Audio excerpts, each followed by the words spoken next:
Welcome to another episode of the 1% Better podcast with your host, Josh Williams, here today. As some people might say, your fitness Sherpa. Episode 2, let's get it kicking. So today I wanted to talk about a subject that is not really that well talked about when it comes to the fitness journey. So when you're looking at the fitness journey, of course, there's the start, there's a finish, which, not to be bleak, I would probably say that's more like end of life. But in the journey of fitness, a lot of times we think of we start, we hit our goal, we feel great. Cool. What happens after that? In the hero's journey, a lot of times the movies that we watch, when the ending that is just so nice and wrapped up feels really nice versus the ones that are maybe wrapped up a little bit but leave you hanging for more can be annoying, especially in this world of just so many sequels that just don't need to be made. But in our life, after, things keep going. And so, in the fitness journey, the phase that is often not talked about enough is what happens when you hit your goal? What happens when the pain that motivated you to get started now goes away in that thing? And so, we know that when we start our journey, we often will start off at peak motivation or we'll start at peak discomfort. And what that might mean is, maybe we have less energy. Maybe we don't feel comfortable, in, in our clothes. Maybe we do actually have some aches and pains. We're not as mobile. And we want to fix these things. And so when we start on our fitness journey, we sign up for that membership, we get the coaching, we start seeing the results, we start feeling better. That discomfort starts going away. The motivation might go away. And this all kind of came up the other day with me and my own fitness journey. And I was talking with one of my coaches, like, "Hey, how's your running going?" I was like, "It's going pretty good. I'm in a good spot right now."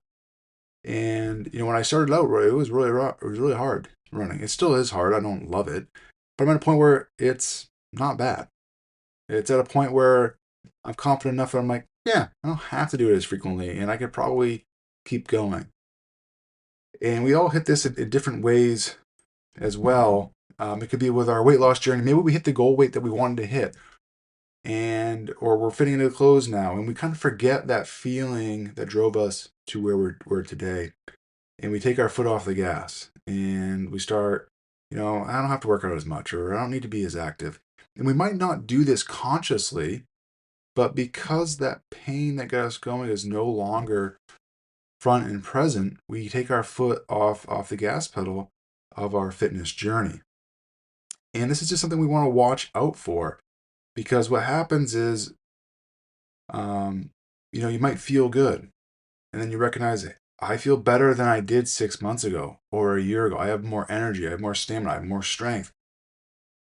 But because you have those things, you no longer feel the discomfort of that. And so it's easy to be like, well, I don't need to. I can get this time back, or I don't need to watch as much as what I eat anymore, and I'll be fine.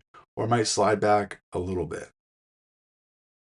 And what I encourage people is during this phase is, yes, it's good to remember how you once were, how you came, but then also appreciate, your new baseline, your new normal. And the actions that you are currently taking are what allow you to be at that new normal. And that's where we have to watch out and say, hey, I don't have to go pedal to the metal. I don't have to go full sprint right now, but I do need to keep progressing forward. What does that look like? Well, maybe you were working out, 4 or 5 days a week, and now maybe you just need to work out 2 days a week. But I'm not going to go from 5 to 0. I'm going to maintain that too. Maybe I had to, food log every single day to get to the results that I wanted. And maybe now I feel like I can go off that. And maybe you can, but now it's just doing periodic audits instead. So the step down might be, hey, I'm going to, do a food log, 3 times a week instead of 7 days a week, and then I'll monitor that. Again, we can't necessarily take fully our foot off the pedal, because a lot of times we get confident in that we will just keep doing these things. And at the end of the day, the outcome comes from the inputs, what we do, the actions that we take. And sometimes the tracking helps produce that motivation to continue on. And so that's what a lot of today is just that spot where you feel good, you feel like you don't need to do what you were doing before, that you can move on. And unfortunately with fitness is a lifestyle. It's something that continues on and on. It's something we have to continue at some level. Again, it doesn't have to be peak effort, but it needs to be at a level that allows us to at least stay at where we're at without the risk of backsliding. So for most people, especially when it comes to strength and more energy, that is consistently working out 2 days a week is going to do a good job maintaining a good level of what do you call it, functional strength. What do I mean by that? Strength that you're going to need to do things day to day. Get up and down, move, carry things, play with the grandkids, do yard work. 2 days a week of strength training is going to maintain that, if not gain that, for majority of people. And it's just a constant reminder of I feel good now, but if I take my foot off the gas, I can get back a couple hours of my life maybe. But again, we'll pick my head up 6 months later, and now I've slid far back, and then it's getting that motivation to do it again. So all that to say, don't take your foot off the pedal. Keep going, keep pushing, but recognize, yes, you don't need to go as hard as you once did.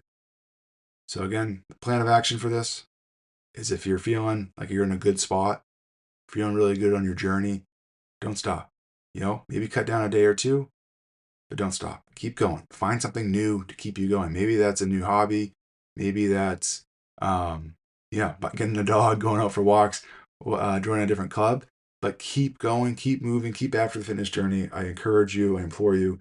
We don't want to, have this up and down where I'm good, I stop, I slide back, I get to the point where I'm like, oh, I need to take care of my body again, and then go back up. Let's go at a place where we find that sweet spot where we feel good, maintain it until maybe we're ready to chase another goal again, or not.